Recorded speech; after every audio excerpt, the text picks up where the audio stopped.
Well, hello there. Welcome once more to Kwancho's Kitchen. And if this is your first time stopping by, I'd like to say a very warm welcome to you. It is Kenkey o'clock, and this Ga Kenkey is so good. I know you won't regret trying it.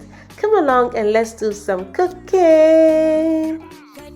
So to make it easy for you, Mama is going to measure the dough. You're going to just use a container instead of weighing. We're not even going to weigh. So no matter how much kenkey you want to make, we're just going to do the measurement in parts. So this is a 1.75 quart bowl. We measured a full bowl, and now we are going to add half of that as well to it.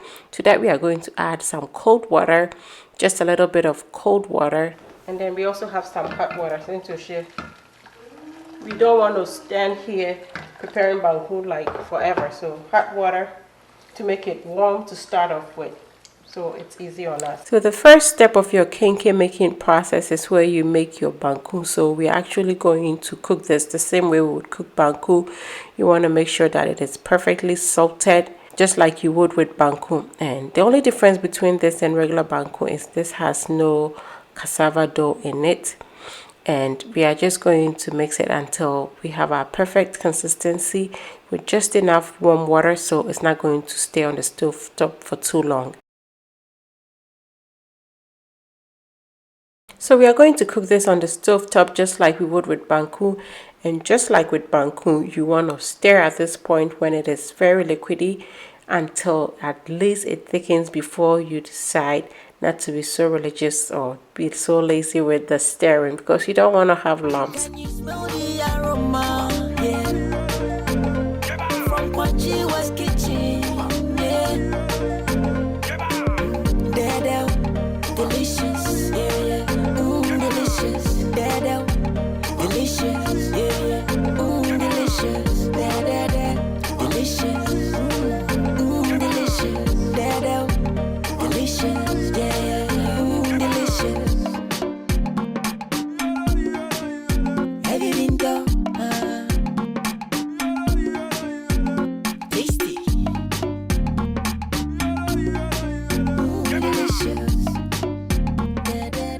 I must say I am enjoying eating this homemade kenkey, but of course I hate making banku, so this is not working for me.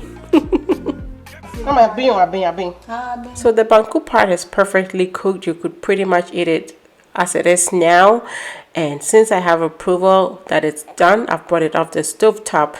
Mama has also measured out that same 1.75 quart bowl. She's measured some raw dough that we are going to be mixing with the banku. So we are just scooping the banku out of the hot pot that we made it in, and as you can see, banku left wasted. Yeah, why you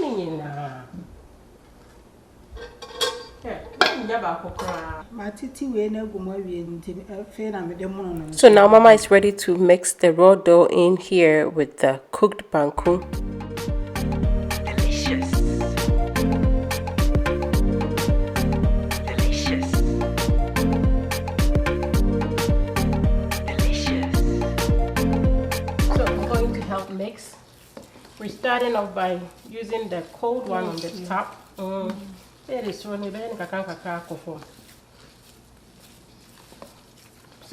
at this point we're mostly mixing more of the cold or the raw dough with just a little bit of the hot one is what I mean. That cools off, we can mix it with what is on the bottom.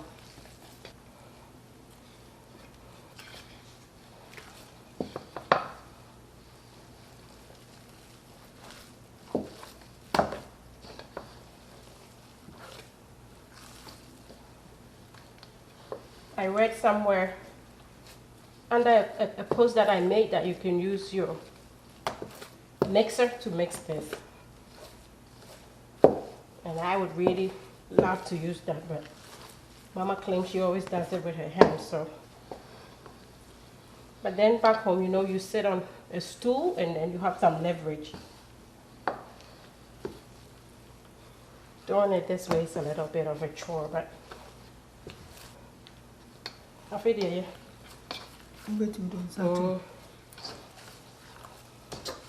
Now we've evenly mixed the hot with the cold. the banku with the raw dough, so I'm just going to use my hand. It makes it easier. We think we have a good texture now. It's very well mixed up in here. And it's time to put them in the corn husk, which we've already cleaned, but Mama is going to show you how it looks like.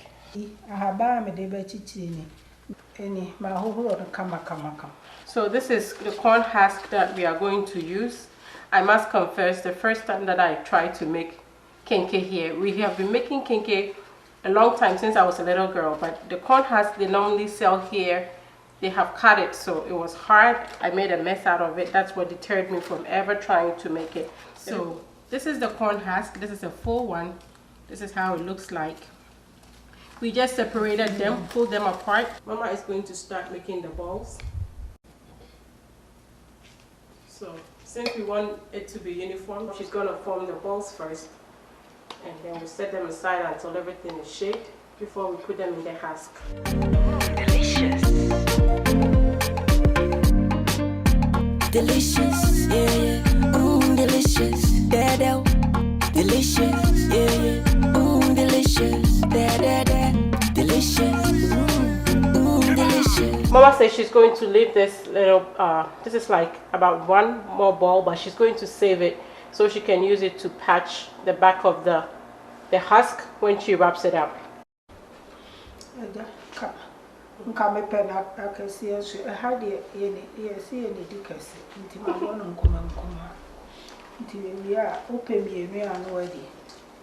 So Mama says she's noticed we don't eat much kenkey, so she's made them into smaller balls. So if it's just one you want, you can eat one, or you can also have 2 balls instead of wasting it. So Mama is explaining that you want to make sure that your corn husk don't overlap each other when you place them on your kenkey. You want to make sure that they stick to the kenkey itself, and so when they overlap, it's going to allow them to pull water, and that way your kenkey is going to end up just getting soft and falling apart or getting mushy. It's going to turn pretty much something like porridge. So now you're going to be twisting. So the longer part of your husk, you're going to keep on twisting until it is very firm and taut, and then you're going to tuck it in here like she has. And once that it is tucked in, you're going to use some of that dough mix that she left aside, that she had said she's going to use to patch. You're going to put just a little bit here to seal it, just like that, so no water can go in there and make your kenkey just melt in the boiling water. Now you want to press around it, making sure that the husk is very adhered to your ball of kenkey, just like this. And we are going to repeat this until everything is done.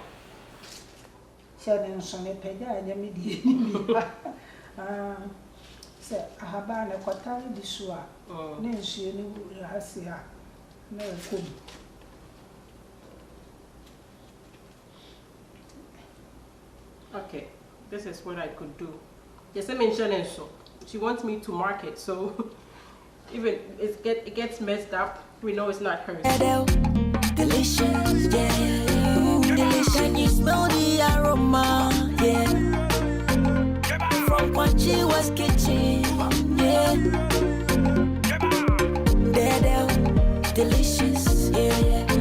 Delicious, delicious, yeah. Delicious, delicious.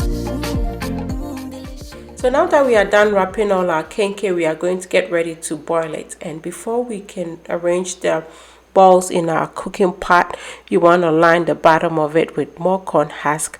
This is going to protect the kenkey from burning. So you want to make sure you have like quite a thick layer of the leaves on the bottom of your pot. Yeah. So in case it gets the liquid dries out of the kenkey, especially the bottom part, which will have more of the heat, your balls of kenkey won't be stuck on the bottom of your bowl or your saucepan. So it is time for us to arrange our kenkey balls in our pot. Mama says the best way for you to do this is to have them sitting upright like this. So the part where we twisted and tucked in has become the base of your kenkey. So that is going downwards, and then the part where we started gathering the husk has become the top part, so that is sitting facing upwards. You want to make sure that the kenkey is arranged so that it is tightly packed.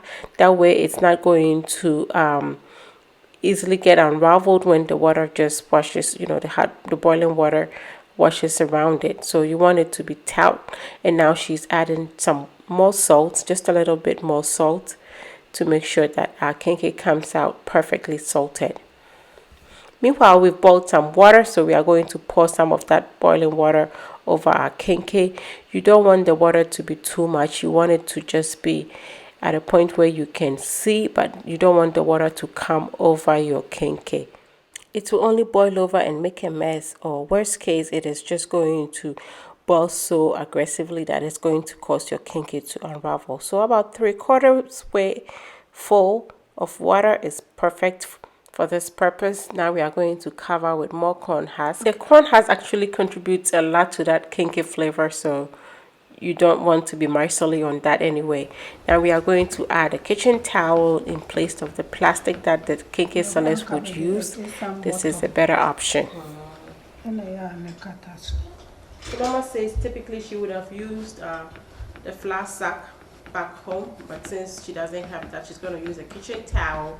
This is going to get wet when it boils over, so it's going to have something wet sitting on the top, so the top part gets to cook too.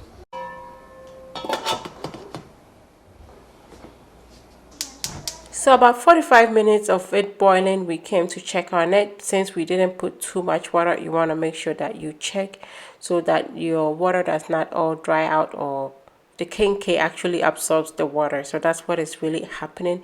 You want to make sure that you check on it, and if it needs some water, you add some more water. So I'm going to add some more boiling water at this point, just a little bit. You still don't want it to come above the surface of your kenkey.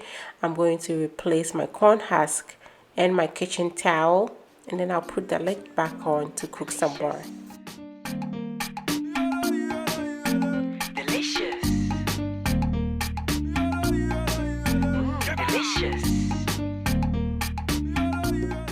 It's been about another 40 minutes. We are checking on the kenkey again, making sure we still have enough water. And at this point, it is almost cooked through. It looks perfect, but we are just going to add just a little bit more water. Give it about an extra 20 minutes, just so we know it is perfectly cooked.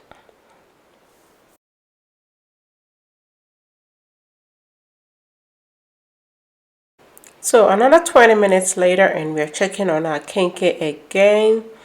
It is perfectly soft at this point. We can tell almost by looking at it that it is cooked. Mama says once you push on it and it bounces right back, it's almost springy, just like you can see right here. You know your kenkey is cooked. So we brought it off the stove top, and now we are just going to be removing them from the pot. That is typically how you do with kenkey. We are not going to try to strain the water first. The water is very, very thick, creamy. It's almost like porridge. It's going to be so hard for you to pour anyway. So we're just going to remove the kenkey rather, and then we'll have that water, whatever is left of it, in the pot. And of course, you know that is golden as well. But just look at the kenkey at this point. Absolutely perfect. The liquid that we get from the pot is almost like porridge, very medicinal. You can drink it as it is or with sugar. So good. But then it is time to chop kenkey. Filare, chop kenkey. Filare. And of course, it is a kenkey party. Look at all the works. And we even went the extra mile. We added the stuff that we would typically have kenkey with, Boise or some parts of Ghana. We have some okra, which is very, very well studded with kakao in there. Very simple. Pretty much just boil your okra with the kakao. Pour some palm oil on it when it is cooked.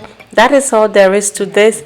We also have some cooked beans and all these kinds of fish. We had our friends come over after church so we could all enjoy this. This was so good. I know it's going to be tempting for you. I hope you give this recipe a try. If you can, definitely make your corn dough at home, your cornmeal. It makes so much of a difference. You know how growing up, sometimes when your mom is cooking something and you don't really go and help or pay attention to it, and she'll be like, "That ever sound the what me," and I don't quite be good to my bremy. I guess I can say that is what it is with my kenkey, even though I was helping, make it for home or for church. I was really not the one really doing it. I was just helping, wrapping it here and there. So I really didn't focus. And so I'm so happy that my mom has been here to help me get this right. I am so thankful that she did this with me. I am fully armed now on my kenkey skills. So thank you so much, Mama. Please try this. And we are always so happy to hear back from you on how the recipes went when you try them. So don't let this be an exception. Delicious. Delicious. Yeah. See how perfect that kenkey is. Look at the texture of it. So good. Try it. I can vouch for this that you are not going to regret. Kindly give me a thumbs up and share. And until I come your way next time with something delicious, be loving, be kind, be happy.